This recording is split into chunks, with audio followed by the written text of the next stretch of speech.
when I get sent a song that needs guitar or any of the other instruments that I play, could be pedal steel or mandolin or whatever, I try to think about what the customer wants, basically.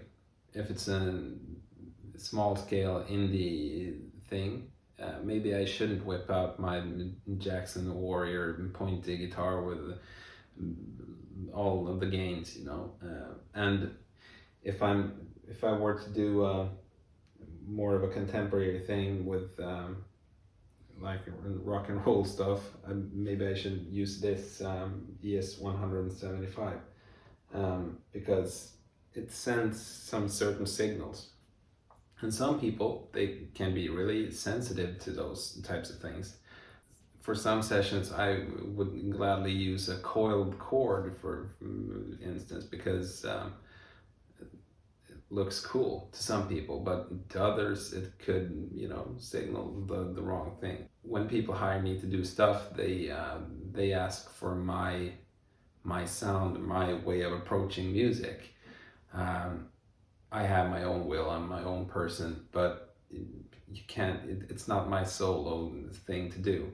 And of course, when it comes to solos, you never do solos almost. When you get asked to do guitar recordings, it's 99% of the time just rhythm work and coming up with interesting guitar parts. And that's what I'm getting at. How do you come up with interesting guitar parts? No one knows. It's not a universal solution. I try to think, what does a song sound like? What sort of song is it? What's the customer after? Are there any do's and don'ts? Have they given me a certain, maybe they have some wishes, or that they would like to have this guitar for that part or whatever. And then I try to just fit into the song. If it's a song that's really busy, a lot of instruments, a lot of synthesizers, a lot of programmed drum parts or whatever, then I might not be able to do like big chords, like, because it's gonna drown some of the other stuff, or even worse, no, not even worse, but it could be that the guitar is it's not, it's not distinct enough. Sometimes it just could be doing the whole, just a one note thing, or two notes. Or sometimes it could be doing the big chords. If there's not another guitarist or not a lot of other instruments happening at the same time, then you couldn't get away with doing like really big chords. And of course, sound is another big thing. Different guitars sound different, and this one with old Gibson pickups, it will sound a lot different than my other guitars, because pickups are kind of a big thing. I'm not saying it's the biggest, but it's definitely worth pointing out. When I'm recording, I usually do I have one clean DI signal, and I have one processed with the amps and effects and stuff, so at least two signals, because then I send both of the files to the recording engineer, or the mixing engineer. Sorry, I'm the recording engineer. So but I think it's time to just show you how I go about recording. Here's the song that I've prepared. I'm calling this one Chain Smoking Blake, because I guess it's somewhat of a mix between Chainsmokers and James Blake. Yeah, I just give you my 2 cents on how I would go about recording this song. Let's give the track a listen, just to hear how it sounds without guitar, because we want to find the right spot and do the right things in the right time, so to speak.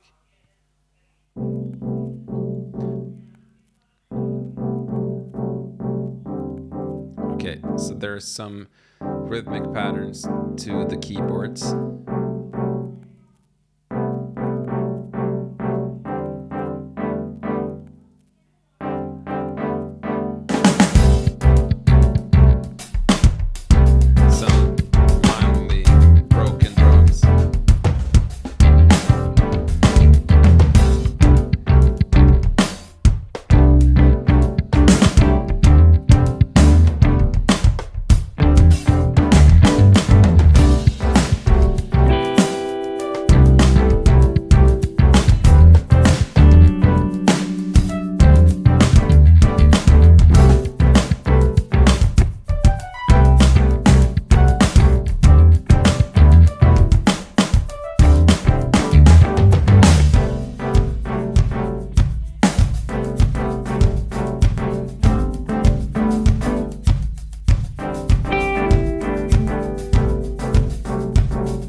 what I can hear is there's a lot of rhythmic stuff going on.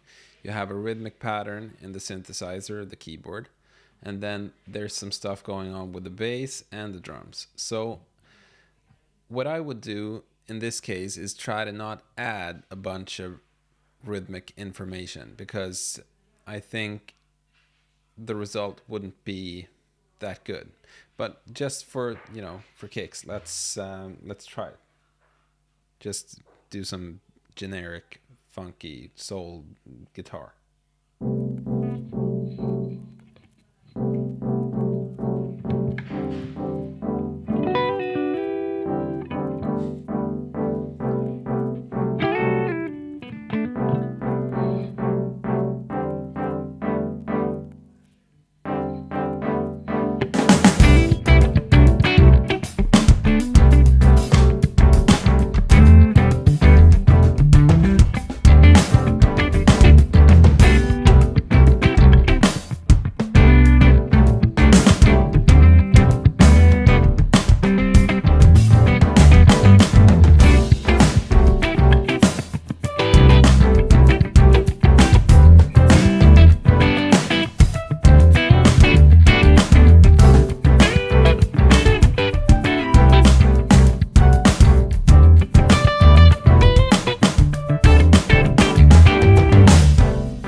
What I'm hearing is that sounds like crap, really, because you already have a lot of stuff going on, and then I'm adding a bunch of other stuff that's not, even half decent. So I wouldn't do this. What I would, though, is try to pick up on the rhythmic information that's already there, because it might, it's gonna add a flavor of guitar and maybe some nice ghost notes to keep it all together. Let's try it.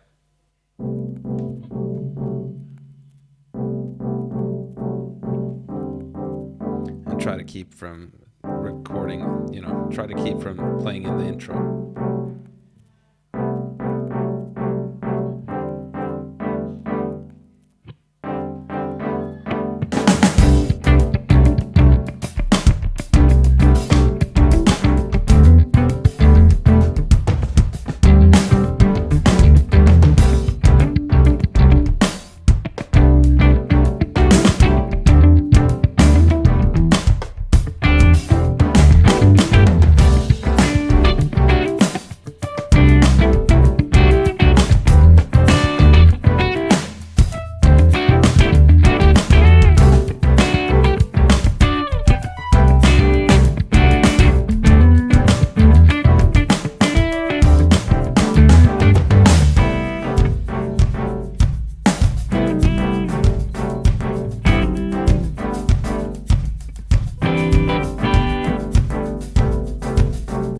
Maybe something like that. I can feel that I should, pull back a bit more.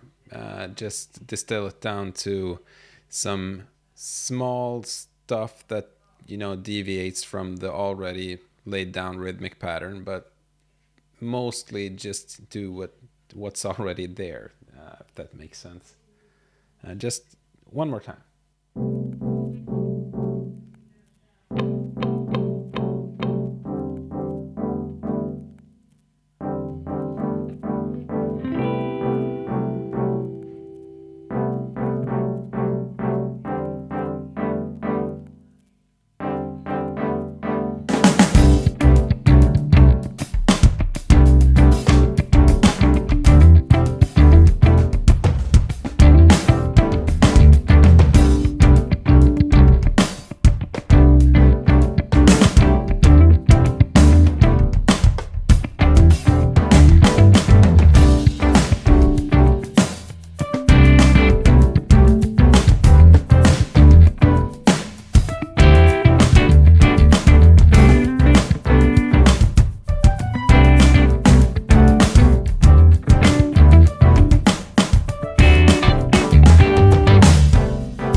Yeah, so that's one way of approaching it.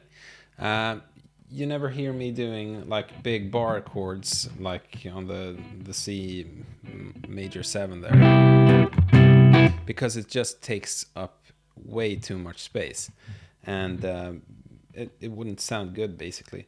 So another approach that's sort of the opposite of what I was doing now is just, uh, don't do any rhythmic stuff at all. Just try to go into like an atmospheric mode. I'm just gonna try it, to see where we can come up with.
Yeah, so that's another approach.